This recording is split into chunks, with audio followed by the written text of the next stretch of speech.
जिले में खनि खादान व्यापक कलापथर बेआईन लुटपाट होउछि। विभागीय अधिकारी सरकार बदनाम करने को किछि लोकंक सहित मिसी एभली कार्य सहयोग करुछंती। डंकारी एबे खनि माफिया चराभूई पलटिथिबा बेले पुलिस और खनि विभाग एहाकु प्रोत्साहन देउथबा भली संगीन अभियोग आनिछंती बीजेपी नेता तथा सूचना अधिकार कर्मी सर्वेश्वर बेहुरा। धर्मशालार डंकारीरू संपूर्ण बेआईन भाव में खनि खनन हेउथिबा सामाजिक सम्मेलन करी कहिसेंती। धर्मशाला तहसिल अंचल में बहुचर्चित डंकारी पहाड़ू कलापथर लुट को विरोध करी 2016 मसीह नारे गाड़ी पोड़ी मामला रुजु होइथिला, जहाँकि संपूर्ण राजनैतिक उद्देश्य प्रणोदित थिला बोली तांकू सेही मामला रे जामिन हेबाकु पड़िछि। चोरा कारबार को विरोध करी एनजीटी रे मामला करथिले, जहाँ आज मध्य चलीछि। मामला एनजीटी रे थिबा बेले प्रशासन किभली लीज देइछि ताकू नै प्रश्न उठाइबा सह एहा अदालत अवमानना बोली कहिसेंती। सूचना अधिकार कर्मी भाव में मुख्यमंत्री, राजस्व मंत्री, आईन मंत्री और केंद्र मंत्री धर्मेंद्र प्रधान को भेटी समस्त तथ्य प्रमाण मध्य देइछंती।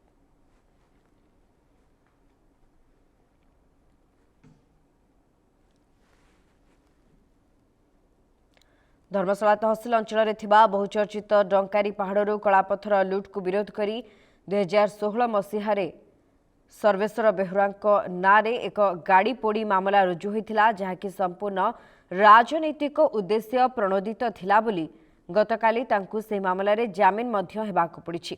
प्रकृति चोरी होउछि, आमे किंतु पहाड़ 5 वर्ष ला काम करू नथिलु।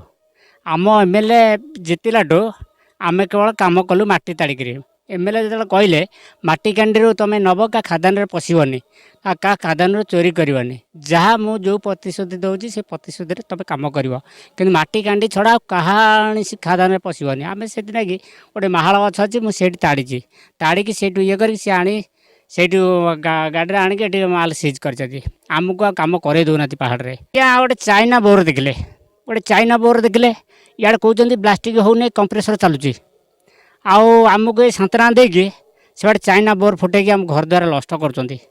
गोटे जिनस कौन आमको पहाड़ में पूरे दौना बोर चाइना बोर देखले दीटा मेसीन चलुची जेसीबी कंप्रेसर दीटा चलुची गोटे चाइना चलुची ये सब आ गोटे मेसीन नुची नाई नाई किंतु लोक किंतु आमे जानिचु फाळे लीज अच्छी बोली किंतु टोटाल लीज अच्छी कौन आम जान से जो बेगर लीज रे से चलाउछंती खंडे कहीकि 2 एकर चलाउछंती किंतु गोटे जबरदस्तिया काम कर।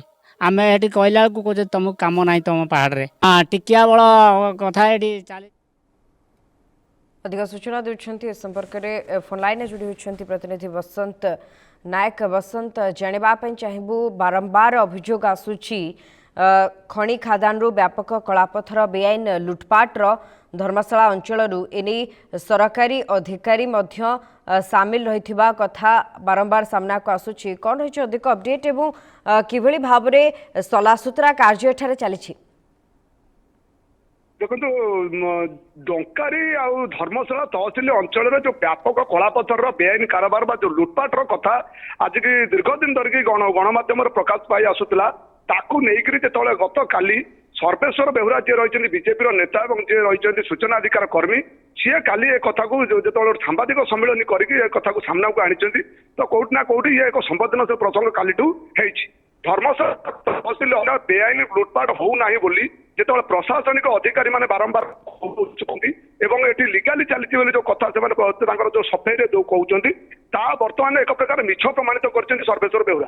सर्वेश्वर बेहुरा जो सीधा सड़क अभियोग आनी 2016 मसीह जितेबाला यही डंकारी कलापथर खादान में बेआईन लुटपाट होता से विरोध करते विरोध करते से नाम मिथ्या मामला रुजु कर जो गत काली जामिन होगा पड़ी एवं जो से बीजेपी नेता अच्छा सूचना अधिकार बल तथ्य मागुंट तो से जो डंकारी बेआईन खनन को तीव्र विरोध करते से एनजीटी द्वारस्थ होते जितेबाला कि एनजीटी बर्तमान केस चली सुप्रीम कोर्ट केस अच्छी से प्रतिक्रिया कहते प्रेस मीट सामाजिक सम्मेलन कहते से प्रश्न उठे किभली भाव में जो अदालत मामला चली एनजीटी मामला चली ତ ଏ ଟଙ୍କାରୀ କଳାପଥର ଖାଦାନକୁ ଲିଜ୍ କିଏ ଦେଲା, କିଭଳି ଦେଲା, ଏବଂ ସେ ସିଧାସଳଖ ୟାକୁ ନେଇ ବିଜେଡି ସରକାରଙ୍କୁ ମଧ୍ୟ କାଠଗଡାକୁ ଟାଣିଛନ୍ତି ଏବଂ ବିଜେଡି ସମୟରେ ଇଏ ସବୁ ଲିଜ୍ ଦିଆଯାଇଥିବା ଏବଂ ଯୋଉ ପାଣ୍ଡିଆନ ମାର୍କା ଅଫିସର ସେ ଯାହା କହୁଛନ୍ତି ଯେ ପାଣ୍ଡିଆନ ମାର୍କା ଅଫିସର ବର୍ତ୍ତମାନ ଯାଜପୁର ଜିଲ୍ଲାରେ ଅଛନ୍ତି ଏବଂ ଯୋଉମାନେ କି ବର୍ତ୍ତମାନ ଏଇ ଯୋଉ ବେଆଇନ ଲୁଟପାଟ ହଉଛି ତାକୁ ମଧ୍ୟ ସେ ପୂର୍ଣ୍ଣ ଭାବରେ ସମର୍ଥନ କରୁଛନ୍ତି। ତ ଏ କଥା କହିବା ବେଳେ ଯେତେବେଳେ ବିଧାୟକ କହୁଛନ୍ତି ଯେ ଏଠି ଲୁଟପାଟ ହଉନାହିଁ ବା ଏଠି ସବୁ ଯାହା ଚାଲିଛି ଲିଗାଲି ଚାଲିଛି ଆମେ ବେଆଇନ ଉପରେ ରୋକ ଲଗାଇଛୁ, କିନ୍ତୁ ସର୍ବେଶ୍ୱର ବେଉରା ଯେତେବେଳେ ଏ କଥା ବର୍ତ୍ତମାନ ଆଣୁଛନ୍ତି ସାମ୍ନାକୁ ଯେ ନା ଏବେ ମଧ୍ୟ ଟଙ୍କାରେ ଲୁଟପାଟ ହଉଛି, ଆମେ ମଧ୍ୟ ବର୍ତ୍ତମାନ ପ୍ରତିକ୍ରିୟା ଶୁଣୁଥିଲେ ଜଣେ ବ୍ୟକ୍ତି ମଧ୍ୟ ଟଙ୍କାରେ କହୁଛନ୍ତି ଯେ ଏଠି ଦୀର୍ଘ ଦିନ ଧରି ଲୁଟପାଟ ହଉଛି। ତେଣୁ କୋଉଠି ନା କୋଉଠି ଟଙ୍କାରୀ ବ୍ୟାପକ ବେଆଇନ କାରବାର ହଉଛି। ତ ସହିତ ଧର୍ମଶାଳାର ବିଭିନ୍ନ ଯୋଉ ଖଣି ସୈରାତ ରହିଛି ସେଠୁ ବେଆଇନ ଇଲିଗାଲ ଯାହା ଅପରେସନ ହଉଛି ବା ଯୋଉ ଇଲିଗାଲ ମାଇନିଂ କରାଯାଉଛି ତାର ଇଏ ହଉଛି ନଗ୍ନ ରୂପ ଆମେ କହିପାରିବା ସୁଭଦ୍ରିତା। ବାରंबार अभियोग करा जाउछि किंतु प्रशासन एहार समाधान करने दिगरे संपूर्ण विफल हो पड़ी। एनी लोक माने मध्य अभियोग करुछंती पूर्वरु क्रशर न चलिबारु जो ट्रक मालिक रहिछंती से माने मध्य आंदोलन करिवे बोली चेतावनी देइथिले। वर्तमान साधारण श्रमिक माने मध्य काम पाउ नथिबा अभियोग करिछंती। निश्चित भाव से जो व्यक्ति जनक कहते से पहाड़ पथर गोटे की आणिक जो जीविका निर्वाह करने विधायक प्रतिश्रुति देते जेहेतु आगुरी विधायक कहते जो मैंने स्थानीय अंचल लोक काम पाऊना से खनि खादान उपकृत हे किंतु जो ये व्यक्ति कथा जहाँ शुणा आम पाँच देखुं जहाँ प्रतिक्रिया सी सीधा सड़क कहते मुझे गोटे रखी आसिक सीज कले प्रशासनिक अधिकारी। तो प्रशासनिक अधिकारी ये कार्य को किभली भाव में देखा उचित आप चिंता करूँ ଆପଣ ନିଜେ ଭାବନ୍ତୁ କିଭଳି ଭାବରେ ଏ ଘଟଣା ଘଟୁଛି। ଜଣେ ସ୍ଥାନୀୟ ଲୋକ ଯେତେବେଳେ ପଥର ଗୋଟେଇକି ବିକିବା ପାଇଁ ଚାହୁଁଛି ତା ଜୀବିକା ନିର୍ବାହ କରିବା ପାଇଁ ସେତେବେଳେ ତାକୁ ବନ୍ଦ କରାଯାଉଛି। କିନ୍ତୁ ଆପଣ ଦେଖୁଛନ୍ତି ମୁଁ ଯୋଉ ଭିଜୁଆଲ ପଠେଇଥିଲି ଆପଣ ସେ ଭିଜୁଆଲ ମଧ୍ୟ ଦେଖୁଥିବେ ଯେ କୋଉଭଳି ଭାବରେ ବ୍ଲାଷ୍ଟିଂ କରାଯାଉଛି, ଆଇନକୁ ସମ୍ପୂର୍ଣ୍ଣ ଉଲ୍ଲଂଘନ କରାଯାଉଛି। ଯେତେବେଳେ ବ୍ଲାଷ୍ଟିଂ ହଉଛି ଯେତେବେଳେ ପାଣି ସିଞ୍ଚନ କରାଯାଉ ନାହିଁ ଏବଂ ଧୂଳି ଧୁଆରେ ସେ ଖଣ୍ଡମଣ୍ଡଳ ବ୍ୟାପି ଯାଉଛି ସେତେବେଳେ ଆପଣ ଦେଖନ୍ତୁ ଏ କାର୍ଯ୍ୟ ଚାଲୁଛି। ତେଣୁ ଏଠି କୋଉଠି ନା କୋଉଠି ଖଣି ଅଧିକାରୀଙ୍କୁ ଯୋଉ ବାରମ୍ବାର ଆମେ ଆଣୁଛୁ ଟାଣିକିରି ଏଥିପାଇଁ ସେମାନେ ଦାୟୀ ବୋଲି ତାକୁ ମଧ୍ୟ ଆଜି ସ୍ପଷ୍ଟ ତାର ପ୍ରମାଣ ଦେଇଛନ୍ତି ସର୍ବେଶ୍ୱର ବେଉରା। ସିଧାସଳଖ ସେ କହୁଛନ୍ତି ଯେ ଏଇ ମାନେ ହିଁ ଏଇ ଯୋଉ ଅଫିସର ମାନେ ଅଛନ୍ତି ଖଣି ଅଧିକାରୀ ଅଛନ୍ତି ଏବଂ ଥାନାର ଯୋଉ କର୍ମଚାରୀ ଅଛନ୍ତି ତାଙ୍କୁ ମଧ୍ୟ ସେ ତା ଭିତରକୁ ଟାଣୁଛନ୍ତି ଯେ ତାଙ୍କ ଯୋଗୁଁ ଆମ ସରକାରଙ୍କୁ ନିର୍ଦ୍ଦିଷ୍ଟ ହେବାକୁ ପଡୁଛି।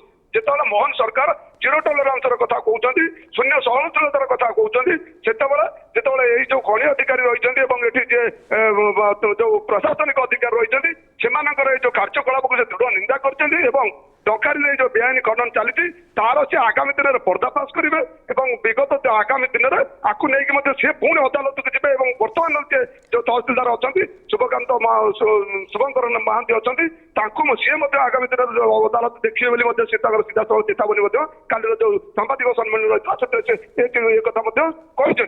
ତେଣୁ ଶୁଭସ୍ମିତା ଏଠି ଯୋଉ ଧର୍ମଶାଳାରେ ଏକ ପ୍ରକାର ମାଫିଆଙ୍କ କବ୍ଜାରେ ସିଧାସଳଖ ଆମେ କହିପାରିବା ମାଫିଆଙ୍କ କବ୍ଜାରେ ଇଏ ଖଣି ଖାଦାନ ରହିଛି।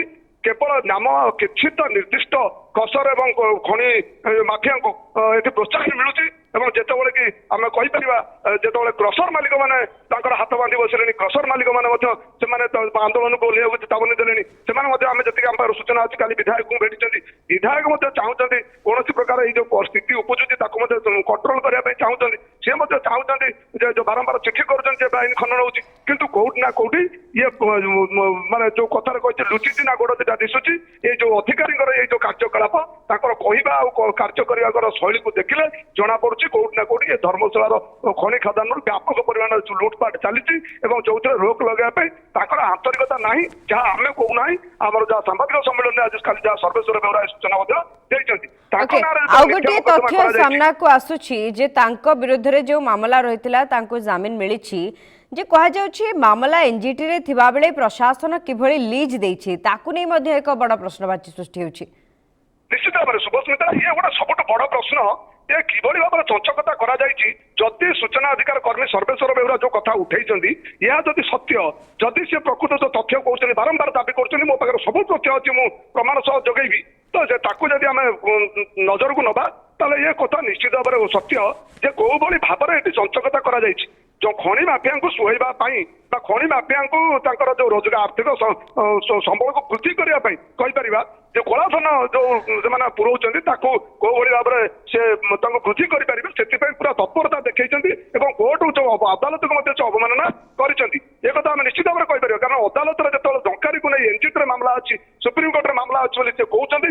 ଯଦି ତାଙ୍କ କଥାର ସତ୍ୟତା ଥାଏ ତେବେ କୋଉ କାରଣରେ ବା କିଭଳି ଭାବରେ କୋଉ ଅଧିକାରୀଙ୍କ ଚିଠି ବଳରେ ବା ଯୋଉ ନୋଟିଫିକେସନ ବଳରେ ତାଙ୍କୁ ପୁନର୍ବାର ସେ ଖଣି ସୈରାତକୁ ଲିଜ୍ ଦିଆଗଲା, ତାହା ମଧ୍ୟ ଏବେ ଏକ ବଡ ପ୍ରଶ୍ନ ଅଛି ସୃଷ୍ଟି କରିଛି ଏବଂ ଯାହାକୁ ନେଇ ମୋହନ ସରକାର ମଧ୍ୟ ଆ ଉପରେ ଖୋଳତାଡ କରିବାର ଆବଶ୍ୟକତା ରହିଛି ଏବଂ ଦେଖିବା ଦରକାର ରହିଛି ଏ ଢୋଲ ଭିତରେ ମୂଷା କିଏ ଅଛନ୍ତି ଯିଏକି ଏଇ ଯୋଉ ସରକାରଙ୍କୁ ବର୍ତ୍ତମାନ ବଦନାମ